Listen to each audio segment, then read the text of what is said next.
Bom dia, boa tarde, boa noite. A todos os que estão chegando, sejam muito bem-vindos. Os que estão retornando, bem-vindos de volta. Eu sou a Tia Lu e esse aqui é o nosso espaço de leitura compartilhada e bate-papo. E aí, qual é a boa de hoje? Olá, pessoa querida que está aqui me dando a honra de compartilhar mais esse momento de leitura, bate-papo, estudo com você. A boa de hoje é o livro Uma Breve História da Filosofia, de Nigel Warburton. Esse livro aqui que possui pequenos drops, pequenas pérolas de filosofia de diversos autores, e a cada capítulo a gente conhece um pouco do pensamento de um autor. Se você gosta de filosofia, se você gosta de petiscar ideias das pessoas, né? Que isso aqui nada mais é do que um petisco, não é verdade? Se você gosta desse movimento, então já vou pedir o seu like para que esse vídeo possa se espalhar pela plataforma. É uma coisa bem simples de você fazer e aqui para esse vídeo viajar dentro do YouTube é muito importante. Agora, se você gosta de leitura em geral, se você gosta de ouvir pessoas lendo, se você gosta de leitura, mas está sem tempo de ler, se você gosta de assuntos diversos, assim como eu, então te convido a se inscrever aqui no canal, fazer parte da nossa família e conhecer as outras listas de leitura que a gente tem por aqui. Tanto livros já completos, que a gente já tem alguns, quanto as leituras que estão acontecendo aí ao longo do caminho. Então, bora para a nossa leitura. Lembrando que eu tenho o livro físico, não tem tela de leitura. Você pode colocar aí e seguir adiante com seus afazeres, tá bem? O capítulo 16, que é o capítulo de hoje, como você viu na thumb e no título, o melhor de todos os mundos possíveis. E aqui vão vir ideias de Voltaire e de Leibniz. Bora para nossa leitura, bora para nossa leitura. Você faria o mundo do jeito que é se o estivesse projetando? Provavelmente não. Porém, no século XVIII, algumas pessoas argumentaram que aquele mundo era o melhor de todos os mundos possíveis. Tudo o que é correto, declarou o poeta inglês Alexander Pope. Ou Pope. É Pope. Pope, me poupe. 1688 a 1744. Tudo que existe no mundo é do jeito que é por uma razão. Tudo é obra de Deus e Deus é bom e todo-poderoso. Doenças, inundações, terremotos, incêndios florestais, secas, tudo faz parte dos planos de Deus, que é bom. Entendi. Nosso erro é nos concentrarmos demais em detalhes individuais e não ver o contexto como um todo. Entendi. Se pudéssemos nos distanciar e ver o universo de onde Deus está, reconheceríamos a perfeição que ele é, como todas as coisas se encaixam e tudo que parece mal é, na verdade, parte de um plano muito mais amplo. Entendi. Pope não estava sozinho em seu otimismo. O filósofo alemão Gottfried Wilhelm Leibniz, aquele lá do cálculo, né, que viveu de 1646 até 1716, usou o seu princípio da razão suficiente para chegar à mesma conclusão. Ele supôs que deve haver uma explicação lógica para tudo, como bom matemático, né? Como Deus é perfeito em todos os aspectos, isso faz parte da definição padrão de Deus. Segue-se que Deus deve ter tido excelentes razões para criar o universo exatamente da forma como criou. Nada poderia ser deixado ao acaso. Deus não criou um mundo absolutamente perfeito em todos os aspectos.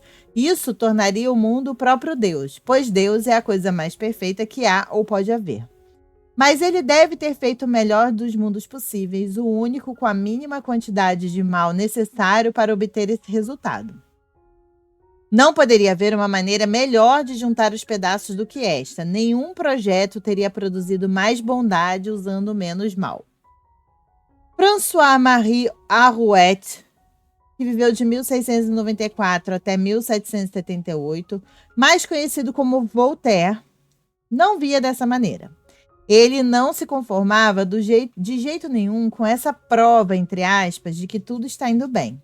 Ele suspeitava profundamente dos sistemas filosóficos e do tipo de pensador que acredita ter todas as respostas.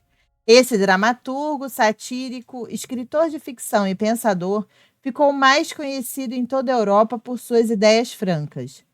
A escultura mais famosa da imagem de Voltaire, feita por Jean-Antoine Houdon, conseguiu capturar o sorriso cerrado e os pés de galinha desse homem espirituoso e corajoso.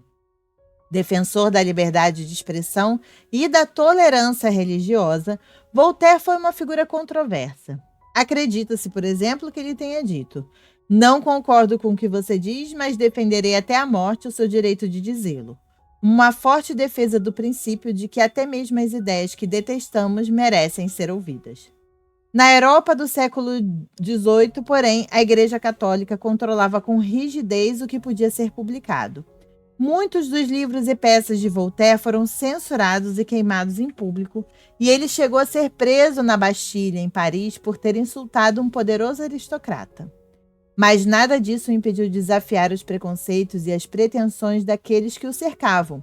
No entanto, hoje ele é mais conhecido como o autor de Cândido, e que foi publicado em 1759. Nesse curto romance filosófico, Voltaire destruiu completamente o tipo de otimismo sobre a humanidade e o universo que Pope e Leibniz haviam expressado, e o fez de modo tão divertido que o livro logo se tornou um campeão de vendas. Sabiamente, Voltaire não colocou seu nome na capa, do contrário, sua publicação teria levado à prisão mais uma vez por ridicularizar as crenças religiosas. Cândido é o personagem central.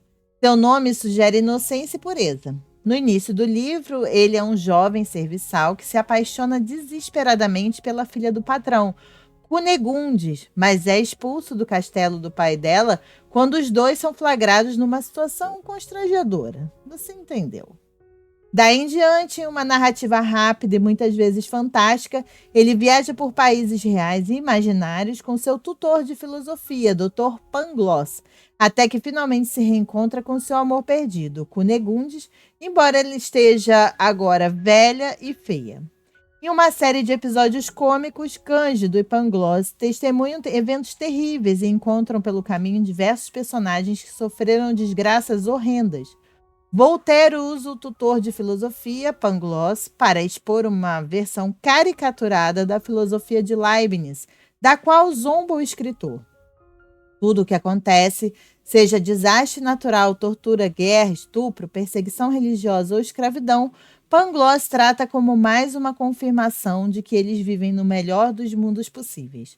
Em vez de levá-lo a repensar suas crenças, cada desastre só aumenta sua confiança de que tudo o que acontece para o melhor e de que as coisas tinham de ser assim para produzir a mais perfeita situação. Voltaire deleita-se ao revelar a recusa de Pangloss em ver o que está diante dele, e isso seria uma imitação do otimismo de Leibniz.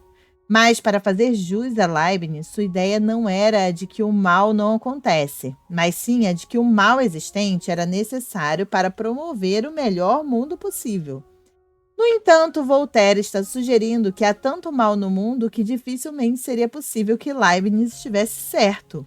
Esse mal não pode ser o mínimo necessário para atingir um bom resultado. Simplesmente há muita dor e sofrimento no mundo para que a teoria de Leibniz fosse verdadeira. Em 1755, houve um dos piores desastres naturais do século XVIII, o terremoto de Lisboa, que matou mais de 20 mil pessoas.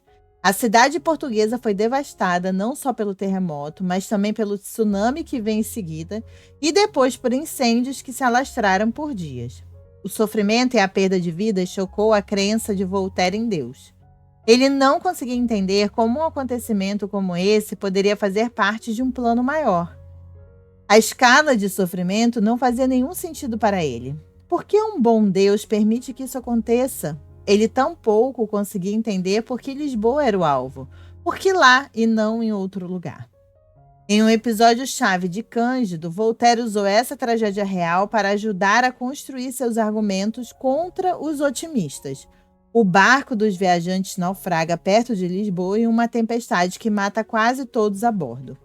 O único sobrevivente da tripulação foi um marinheiro que aparentemente havia afogado de propósito um dos amigos.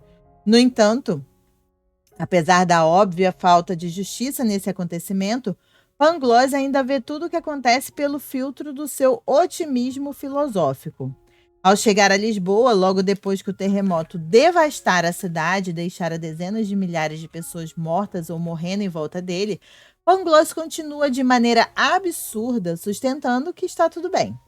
No restante do livro, as coisas ficam ainda piores para Pangloss. Ele é enforcado, dissecado vivo, espancado e posto para remar uma galé. Mesmo assim, ele ainda se agarra à crença de que Leibniz estava certo por acreditar em uma harmonia pré-estabelecida de tudo que é. Não há experiência que afaste de suas crenças o obstinado professor de filosofia. Ao contrário de Pangloss, Cândido vai se modificando pouco a pouco com o que vê.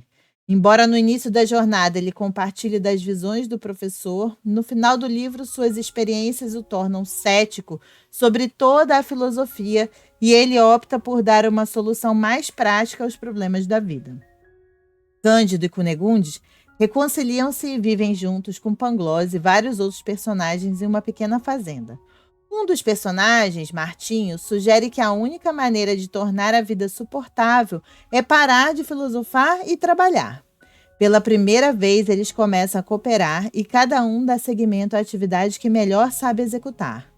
Quando Pangloss começa a argumentar que tudo de ruim que havia acontecido na vida deles era um mal necessário que havia levado a essa conclusão feliz, Cândido diz que tudo bem, mas que devemos cultivar nosso jardim. Essas são as últimas palavras da história e tem a intenção de transmitir uma forte mensagem ao leitor. A frase é a moral do livro, a conclusão dessa grande piada.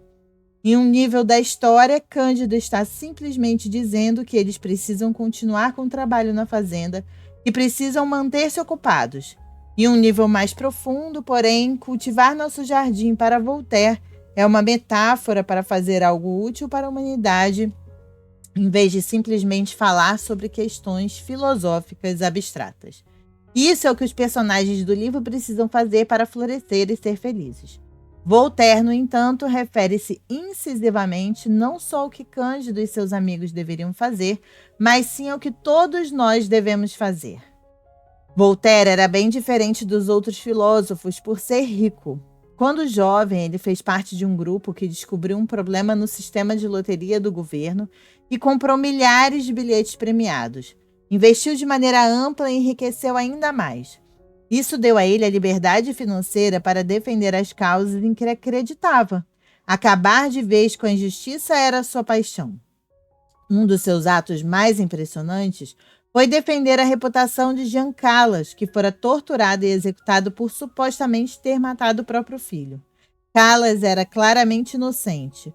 O filho suicidara-se, mas a corte ignorou as evidências. Voltaire não conseguiu reverter o julgamento. Não havia nenhuma chance de alívio para o pobre Jean Calas, que defendeu sua inocência até o último suspiro. Contudo, ao menos seus cúmplices foram libertados. É isso que, na prática, significa cultivar nosso jardim para Voltaire. Pelo modo como Voltaire zomba da prova de Pangloss de que Deus produzira o melhor dos mundos possíveis, poderíamos concluir que o autor de Cândido era ateu. Na verdade, embora não tenha tido tempo para uma religião organizada, ele era deísta, alguém que acredita haver evidências visíveis da existência e do desígnio de Deus a serem encontradas na natureza. Para ele, observar o céu durante a noite era tudo o que precisava para provar a existência de um Criador. David Hume foi extremamente cético em relação a essa ideia. Suas críticas a esse estilo de raciocínio são devastadoras. E é o nosso próximo capítulo, que se chama O Relojoeiro Imaginário. Tá bom? Então essas foram as ideias aí. A gente falando de Voltaire. Voltaire é sempre um assunto muito gostoso da gente falar, né? Um dos primeiros contatos que eu tive com filosofia foi o Pequeno Dicionário Filosófico de Voltaire. E era muito legal, né? Ficar assim, a gente abrir. Eu pegava igual um livro de oráculo, né? Abria uma parte assim e lia um pedaço, assim, ao léu. Um verbete. Era muito legal. Então tá, então é isso. Eu espero que você esteja gostando. Aqui em cima tem uma playlist, ó, aqui nesse izinho aí, onde tem todos os capítulos que a gente já leu sobre uma breve história da filosofia, tá bom? Você pode voltar lá, se quiser ver algum de novo, teve algum que te interessou, um nome de um livro que você ia anotar e esqueceu, você pode ir aqui e dar uma pesquisada, ou então assistir, mandar para alguém que você acha interessante, tá bom? E é isso, espero que vocês estejam gostando, espero que vocês fiquem bem, cuidem-se bem, a gente se vê no próximo vídeo, um beijo e tchau! Tchau! Tchau! Melhor dos mundos possíveis. Aham. Lá de longe, bem longe, até que é legal. Beijo!